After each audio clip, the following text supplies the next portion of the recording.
Risk appetite showed signs of returning to markets as China's President Xi Jinping struck a conciliatory tone, lifting stocks in Asia and U.S. equity index futures while safe haven assets retreated. Shares from Sydney to Hong Kong rose alongside oil and metals, and Treasuries extended losses with gold and the yen. She said Cold War and zero-sum mentalities were out of place, and backed free trade and dialogue to resolve disputes in his keynote speech Tuesday to the BOAO Forum for Asia that had been highly anticipated by traders for any response to the barrage of U.S. tariff threats. Xi's speech sends a positive signal to the market since he backs globalization and the opening up of China's market, said Linus Yip, a strategist at First Shanghai Securities. Investors were very worried about trade disputes, while his speech calms the nerves a lot. The concern about trade disputes in the near term are still here, however, since what she pictures is a very long-term picture. Political risk also took another turn in the White House overnight, as Special Counsel Robert Mueller's investigation of Russian meddling in the U.S. election resurfaced. Despite gains in technology stocks driving U.S. equities higher on Monday, the S.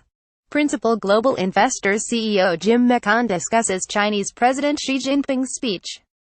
Elsewhere, Russian assets remained in focus after the ruble plunged and the MOEX Russia index of stocks tumbled the most in 4 years following the U.S. sanctioning of some prominent Kremlin-connected billionaires and their companies. Aluminum extended Monday's gain amid concerns that supply may be disrupted after the U.S. imposed restrictions. Terminal users can read our Markets Live blog here. Here's what is coming up this week. Facebook Inc. Chief Executive Officer Mark Zuckerberg testifies at 2 congressional hearings Tuesday and Wednesday. U.S. CPI data in FOMC minutes due Wednesday. J.P. Morgan Chase. Australia's S. futures on the S.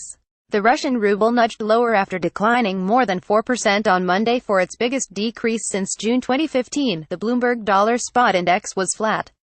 Bonds. The yield on 10-year Treasuries rose 2 basis points to 2.80%. Australia's 10-year bond yield climbed 1 basis point to 2.69%. Commodities. West Texas Intermediate crude rose 0.6% to $63.79 a barrel after climbing 2.1% Monday. Gold was down 0.2% to $1,334.02 an ounce. LME aluminum futures rose 0.2%.